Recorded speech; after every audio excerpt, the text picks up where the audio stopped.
ओम साई राम, जय साई राम। साई गीता चैनल के माध्यम से आप बाबा के रोज अनुभव सुनते हैं, आए दिन भक्तों के एक्सपीरियंस सुनते हैं कि बाबा किस तरह से लीलाएं करते हैं, किस तरह से भक्तों के ऊपर कृपाएं करते हैं। तो हमारे साथ आज आई हुई हैं अमनदीप कौर, जो बाबा को बहुत मानती हैं और बाबा पे बहुत भरोसा करती हैं।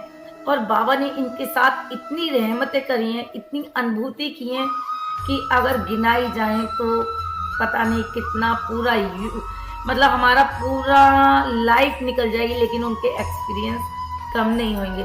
तो आइए हम अमन जी से पूछते हैं कि बाबा ने इनके साथ सबसे पहला अनुभव क्या किया। तो बताइए अमन जी। जय साई राम जी आप सबको। मैं अमनदीप कौर मेरी दिल्ली से। मुझे बाबा को मानते कम से कम 15 साल के आसपास हो गए। तो मैं आपको अपना फर्स्ट एक्सपीरियंस बता रही हूँ। एक्सपीरियंस तो मेरी लाइफ में बहुत हुए हैं, बहुत हो रही है। पल पल जैसे मैं बाबा को मानती जा रही हूँ, हर पल मेरे साथ कुछ ना कुछ ऐसा होता है कि मुझे लगता है कि हाँ बाबा मेरे बिल्कुल साथ है, मेरे पास में उनको बहुत महसूस करती हूँ अपने आसपास। तो मेरी लाइफ का फर्स्ट एक्सपीरियंस जो मेरी बेटी के साथ हुआ। मेरी बेटी 20 दिन की थी जब उसकी तबीयत बहुत ज़्यादा खराब हो गई थी। तो हम लोग उसको हॉस्पिटल लेके गए थे। हॉस्पिटल लेके गए, रात के 11-12 बजे का टाइम था। उसको हॉस्पिटल लेके गए तो जैसे उसको डॉक्टर से चेकअप करवाया तो डॉक्टर ने बोला कि आपका बच्चा डेड है, इसके अंदर तो कुछ भी नहीं है, आपके बच्चे को आप घर ले जाओ।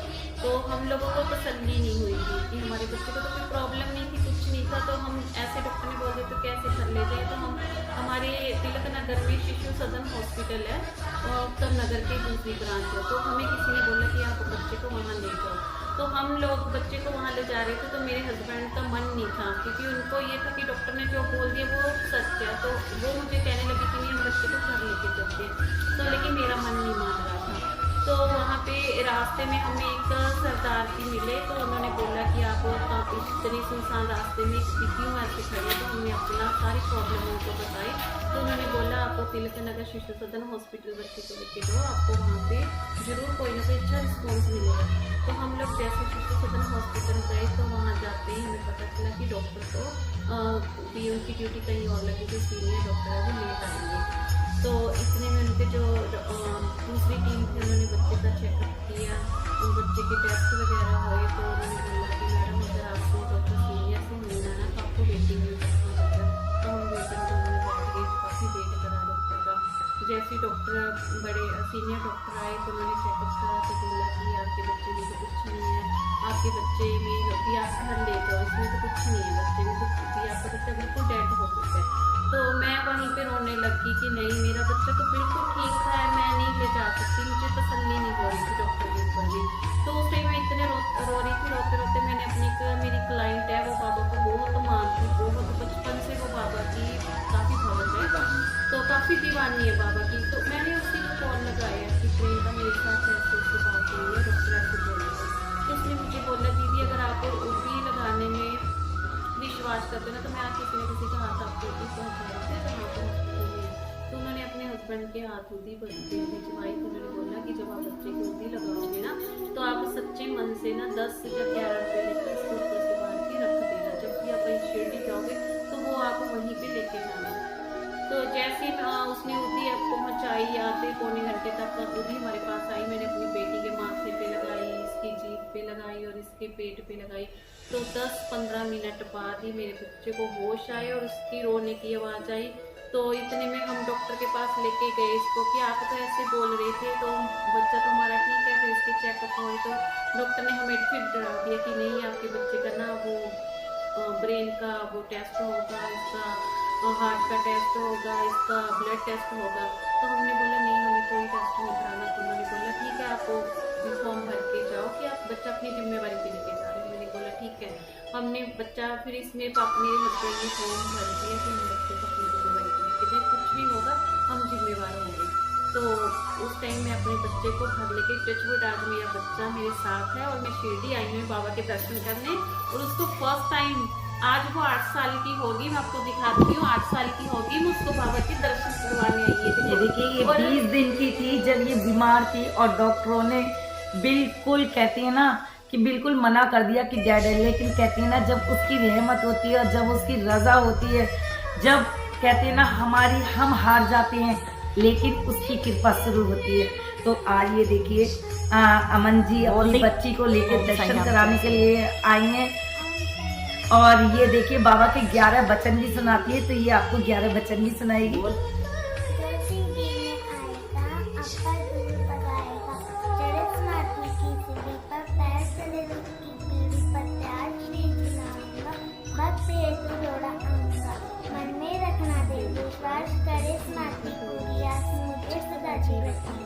अनुभव कर सकते मेरी शरण ना खाली जाए वो तो कोई नहीं। जैसा बाप रहा जिनका वैसा रूप रहा मन का भाव तुम्हारा का वचन न मेरा जीता है ऐसा ऐसा लोका तू जो मंगाना नहीं मुझे मुझ पे लीन वचन पकाया उसका कंठ कर चुका है।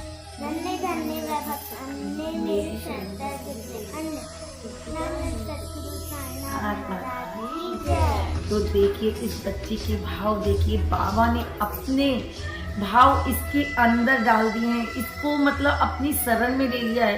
ये छोटी सी बच्ची जो बाबा की इतनी बड़ी दीवानी है, इतनी बड़ी दीवानी है कि बाबा में लीन रहती है, बाबा के 11 वचन सुनती है। और देखिए बाबा के नाम से पता नहीं क्या क्या इसके ऊपर कृपा की है बाबा ने। और मैं बाबा से हमेशा यही कहूँगी कि बाबा इस बच्ची पर हमेशा अपना हाथ रखना, और बाबा ने अब तक इसके ऊपर अपना हाथ रखा है और हमेशा रखते रहेंगे।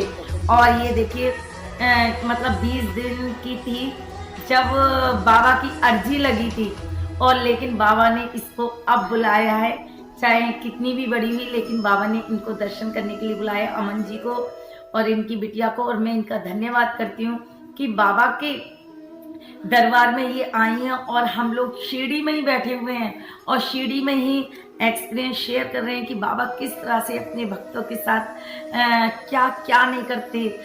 आपने देखा कि बिल्कुल डॉक्टर जब बिल्कुल हार गए थे तो बाबा की कैसा लगा होगा, एक माँ के ऊपर क्या बीती होगी। लेकिन साईं सब कुछ जानते हैं। साईं ने कहा, साईं की ऊदी इतनी बड़ी जड़ी बूटी है कि वो ऊदी के लगते ही उसको होश आ गया। डॉक्टर भी हैरान रह गए कि ये क्या चमत्कार है, ये क्या हुआ है कि एकदम से ये बच्ची ठीक हो गई।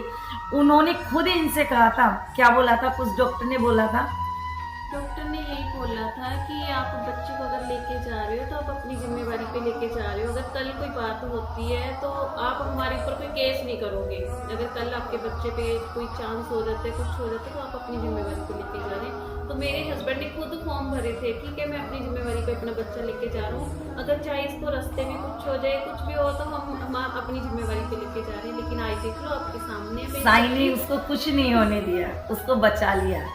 तो सभी साईं भक्तों से कहूँगी कि अगर आप लोगों के पास भी आपके ऐसे एक्सपीरियंस है बाबा के अनुभव में, तो प्लीज़ आप शेयर ज़रूर कीजिएगा।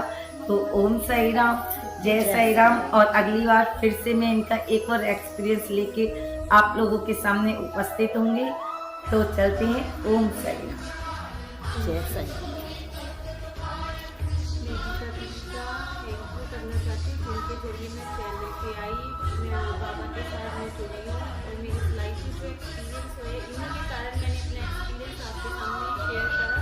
तो मेरी लाइफ में इतने एक्सपीरियंस हुए जो मैं धीरे धीरे दीदी के साथ शेयर करूँगी, दीदी आपके साथ शेयर करेंगे। मैं दीदी को बहुत बहुत थैंक यू करना चाहती हूँ और बाबा इनको खूब खुशी दे, और बाबा इनको भी खुशियाँ दें और ये बच्चे ऐसे खुश रहे। और मैं बाबा से कहूँगी बाबा हमेशा इनकी ज़िंदगी में इतनी खुशियाँ दें कि दौड़े दौड़े आपके पास दौड़े चल के आओ। और मैं गीता दीदी को यही बोलूँगी, दीदी मेरे लिए यही अरदास लगाना, मैं जल्दी से जल्दी बाबा के पास आऊँ और दर्शन करके जाऊँ। क्या बात है, क्या बात है। और साईं भक्तों हम लोगों के लिए यही अरदास करना कि हम लोग हमेशा इस दरबार पे आते रहें और हमेशा बाबा की कृपा हमारे पास मिलती रहे। मेरी लाइफ में 2 पर्सन ऐसे हैं जिनके जरिए मैं यहाँ शिरडी तक गई। एक पर्सन तो परमीला जी है और एक पर्सन है जिनका मैं नाम अभी नहीं लेना चाहती, वो भी मैं दीदी अपना एक्सपीरियंस जब दूसरा एक्सपीरियंस होगी तब उस पर्सन का नाम लूँगी। एक पर्सन तो ये है हमारे परमीला दीदी, बिल्कुल, ये भी सब शिरडी में आए हुए हैं, हमारा साईं परिवार। और हमारी ये ममता जी भी आई हुई हैं जो लुधियाना से, वो भी अपना एक्सपीरियंस शेयर करना चाहेंगी। तो ये प्रमिला जी तो सबको लेके चलती हैं और बाबा ने यही कहा है कि सबसे बड़ी सेवा है कि बाबा के दर तक लोगों को लाना, इससे बड़ी कोई सेवा नहीं है। बाबा कहते हैं अगर किसी भक्त को तुम मेरे दरबार तक ला रहे हो तो बाबा खींचने वाले बाबा हैं, लेकिन वो जरिया बनाते हैं किसी ना किसी का। तो इनको जरिया बनाया प्रमिला जी का, और प्रमिला जी के जरिए हम सब बाबा के दरबार में दर्शन करने आए हैं। और मैं भी खुश हूँ, मुझे भी प्रमिला जी लेके आई हैं। ये देखिए कहाँ मेरा 4 तारीख का नहीं था, 12 का फाइनल था, लेकिन प्रमिला जी कहती है नहीं दीदी आपने शिरडी चलना है। और बाबा की ऐसी कृपा हुई कि मैं इन लोगों के साथ शिरडी आ गई। और आज मैं इतनी खुश हूँ कि मेरा साईं परिवार इतना प्यारा बाबा ने दिया है। और ऐसे ही मेरे साईं परिवार को बाबा हमेशा खुशियाँ देना। ओम साईं राम, जय साईं राम।